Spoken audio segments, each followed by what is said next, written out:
Pemerhati Prosalina dalam waktu 11 hari selama operasi Sikat Semeru sejak tanggal 3 hingga 13 Juni 2024, Polres Jember berhasil menangkap 70 orang pelaku kejahatan dari 106 kasus.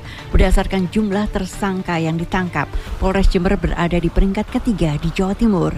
Kapolres Jember AKBP Bayu Pratama Gubunagi hari Jumat 14 Juni 2024 mengatakan dari 106 kasus yang berhasil diungkap terdiri atas 25 kasus pencurian dengan pemberatan tersangka sebanyak 18 orang.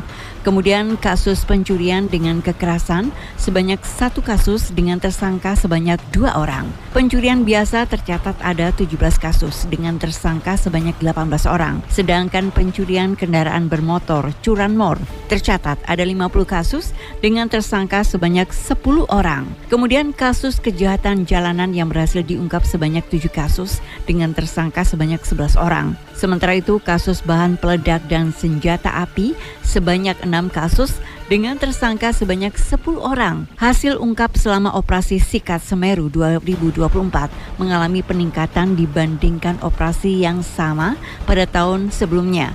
Tahun 2023 lalu Polres Jember menangkap 59 orang pelaku kejahatan.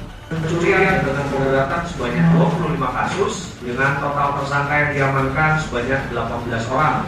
Yang kedua, kasus pencurian dengan kekerasan sebanyak 1 kasus, tersangka sebanyak 2 orang. Pencurian kendaraan bermotor 50 kasus dengan tersangka sebanyak 10 orang. Kasus pencurian biasa ini sebanyak 17 kasus dengan tersangka sebanyak 18 orang. Street crime, kejahatan jalanan 7 kasus, tersangka diamankan 11 orang. Lebih jauh, Bayu menjelaskan barang bukti yang disita polisi dalam kasus tersebut diantaranya celurit, beras, mesin jahit, karung beras, mesin genset, 8 motor, senjata tajam, celurit, kemudian juga ada uang tunai dan 2 unit mobil. 101.3 Rosalina